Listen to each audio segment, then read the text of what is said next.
To be here today, and it is really moving to look back at these 30 years. My first year in the Nobel Committee was in '85. We gave the prize then to the physicians against nuclear war. We also honored Elie Wiesel. We honored Kofi Annan. And of course, one of the most memorable events in my many years on the Nobel Committee was when we honored His Holiness the Dalai Lama. It was memorable both because of his personality, as we've seen here, the warmth, the smile, the comments, the presence, being always very close to you in his words and in his manners. But also the wisdom that he shared with us. It has been my privilege through many years to have met him, and I have always been enriched by those conversations. He is a man of dialogue. He is a man of listening, but also of speaking truth to power. He has a sense of humor. We were sitting next to each other in Geneva. I was part of the hosting of his visit, and he looked at my watch and he said, "What make is that? What is the mark of that one?" I said, "I don't know." "Don't you know?" he said. And then he started to look at it, and he explained exactly what make it was and whether it was good or not. In another conversation with him, he said to me, "What is most precious for you in my religion?" That was really a stunning way of opening dialogue about the matters of faith and values. And from that open invitation to share what is most precious for me in his religion, we had that deep conversation of the encounter between religions and spirituality and value systems, and we sensed that we are one humanity. He and I are born in the same year. The last time we met, he was joking to the members of the party and said, "Look at him and look at me and tell who is the oldest." He is a man of wisdom, and my hope and prayer is that he will continue with the wisdom and with the insights, with the dedication, with the devotion that has marked his ministry to his people and to the world. That he may be granted to continue that for the blessing of the Tibetan people, but also for humanity. So with those words, let me fulfill my honor and invitation to read his greeting, his message to all of us. It was an honor to accept the Nobel Peace Prize in 1989, which I regarded as a recognition of the peaceful struggle of oppressed people everywhere, including 6 million Tibetans.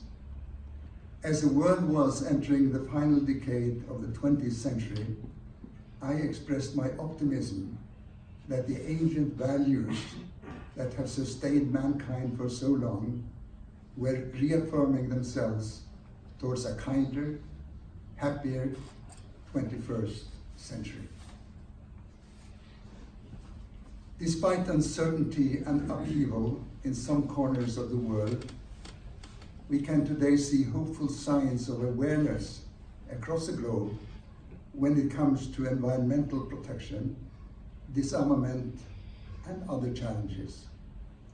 At my own level, I have tried to contribute towards a positive change through my 4 commitments: the promotion of human values, such as compassion, forgiveness, tolerance, and self-discipline, the encouragement of interreligious harmony and understanding among the world's major religious traditions, the preservation of Tibetan Buddhist culture with its emphasis on peace, compassion, and non-violence, together with the protection of Tibet's fragile natural environment, and the revival of interest in ancient Indian knowledge of the workings of the mind and the emotions.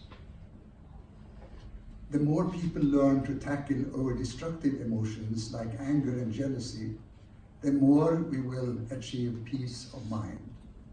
And the more we attain inner peace, the greater are the prospects of peace across the planet.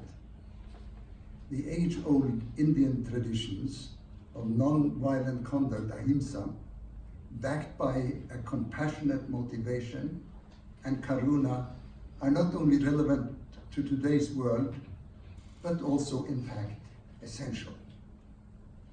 Based on logic and reason, these qualities can be combined with modern education in a secular way for the wider benefit of humanity.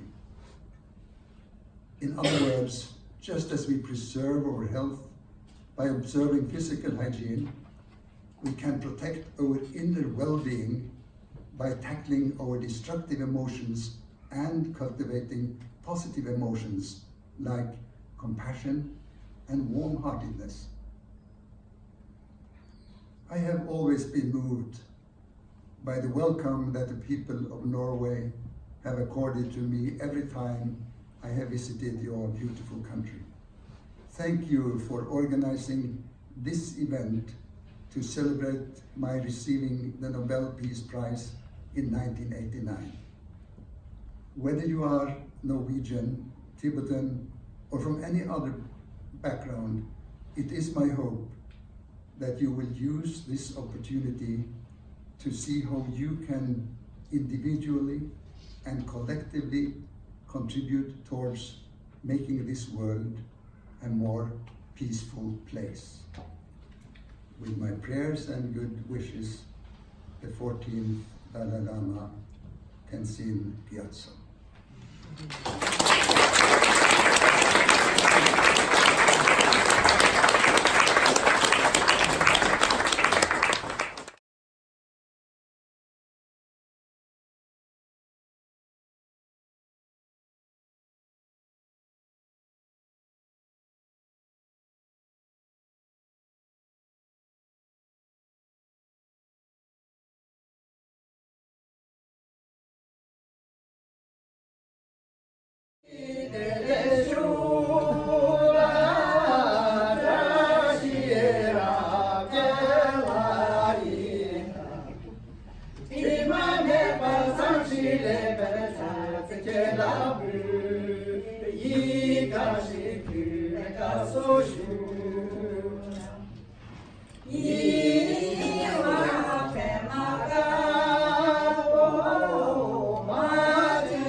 Ci si non mi dà